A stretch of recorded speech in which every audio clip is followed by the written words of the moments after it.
officials are the legislative branch, and they tell the executive branch what to do. The executive branch, our job is to go to all of our cabinet members and say, okay, we the people want this to happen, and it's our job to make it happen. And last but not least, the Supreme Court is there to help guide us in the process. The Supreme Court justices are there to make sure that we, as the executive branch, and those that are in the courts, don't override the basic documents and laws of this nation. That's their job, to make sure we stay on track. And when one of us gets out of whack, they're supposed to say, okay, guys, we got to get this back on track now. You know, we got people out here suing us because you're doing wrong, and we need to get you back on course. And that's the way this system, national system of government. But the states are the boss. We the people are the boss. And I want you to get this, and I hope you wrote this little diagram. We're going to put out an official diagram to you, but we want you to understand how the government really works. The teams and committees that are set up across the country, the public servants, and truly, in this system of Republican form of government, they're going to be public servants or they won't be employed. That's one of my pet peeves. To go into a courthouse or a government office and be treated like a slave, be disrespected. I've had that treatment a few times. Didn't sit too well. And we have got to change that mindset in America. And we've got to teach these people that work for us that they work for us. They are not the boss. And in this Republican form of government, that's the way it's going to be. You will be treated like a queen or a king when you go into these government offices, or the folks in those government offices won't have a job.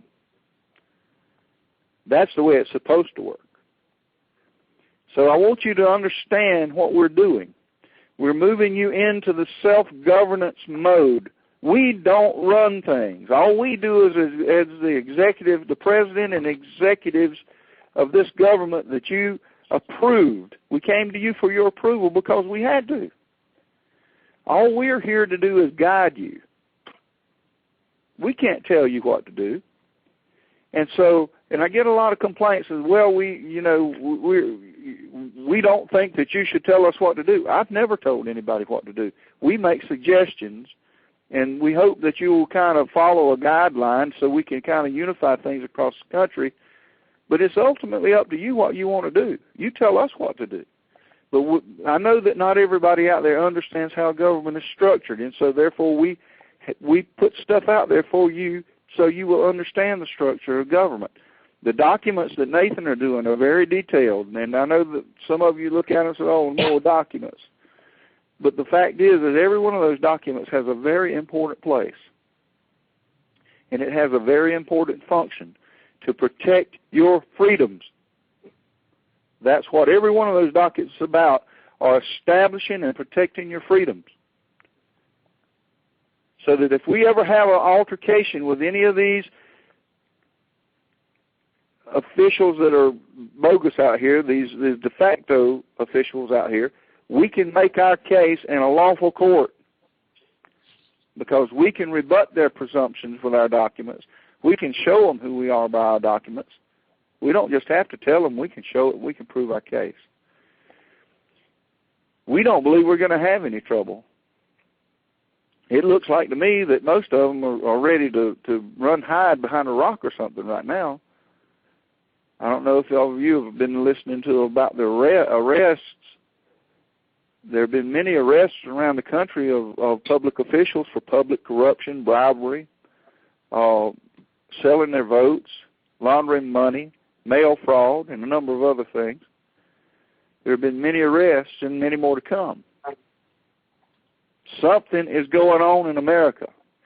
5 years ago or 10 years ago, you could have not hired the Department of Justice to arrest a senator. They arrested 11 Monday morning, 11 senators and representatives in the state of Alabama Monday morning. They cuffed them, booked them, and arraigned them. just like they did everybody else right here in the state of Alabama. I was so proud. I told y'all Alabama was number one. But the bottom line is things are changing in our country. Not everybody disagrees with what we're doing. And I believe that our movement has a great deal to do with these changes. It's been a tough way to go sometimes. And it's not all been favorable. But I'm seeing the change happen. The pendulum is starting to swing back the other way. And I want you to unite with me. And there are a couple of things that we need to do. We need you to learn. We need you to study these documents. We need you to understand these documents. We want you to understand how the government works. Take your time. There's a lot of information on the internet to learn about how the government works and about how the Founding Fathers structured this nation. Ignorance. We've been ignorant too long, people. It's time for us to grab it and run with the football. We can sit here as an executive committee and throw you a pass. But if you drop the ball or you just choose not to catch it and run down the field, you're not going to score, folks. All we can do is pass it and hope that you'll take it and make the touchdown. But that's all that we can do. Now it's time. And I know many of you have been working, but many of you have been sitting around and talking about, well, what do we do next? Well, that's where I need you to start studying. I need you to start learning about government structure. So when I come to you, when I come to your state and talk to you, you can tell me how your state should be structured properly under the original Republican form of government. And when we educate ourselves and educate our children and educate our grandchildren, this travesty of justice will never happen in America again, because it happened because we were dumbed down over several generations. Let's don't let that happen again. Train yourself. Train your children. We have to teach them about freedom. We have to make them understand that if we don't understand about freedom, we don't know whether we have it or not. And it's time for us to stand up as Americans. And what I want you to do is we're going to put a one-page declaration on the website. Just a one-page. And it's not a completed thing for people who just sign this and that's the end of it. This is just the beginning. This is the first step to make a commitment to this republic. And we want everybody that you talk to, tell them, go to this website, to the Republic website. Go and sign on to read this declaration. If you agree with the basic principles of this declaration, sign on. And then join up with the group and start studying and start learning and start filling out these documents so that you can secure the rights, the God-given unalienable rights that the American people have.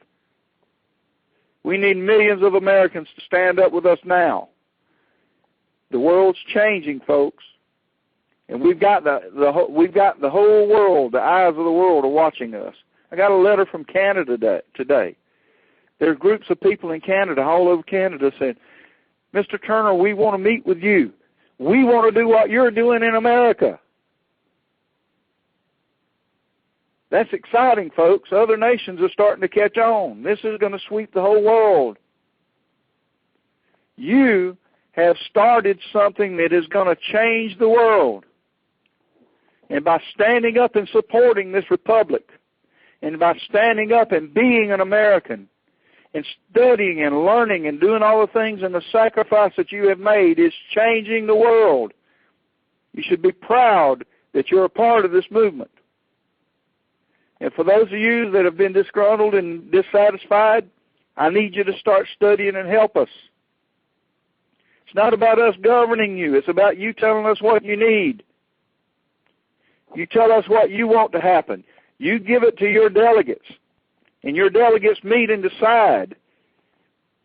And we're going to start having 2 calls a month with the delegates so that you can voice to us what the people want. I need to know the direction that the people want to go in.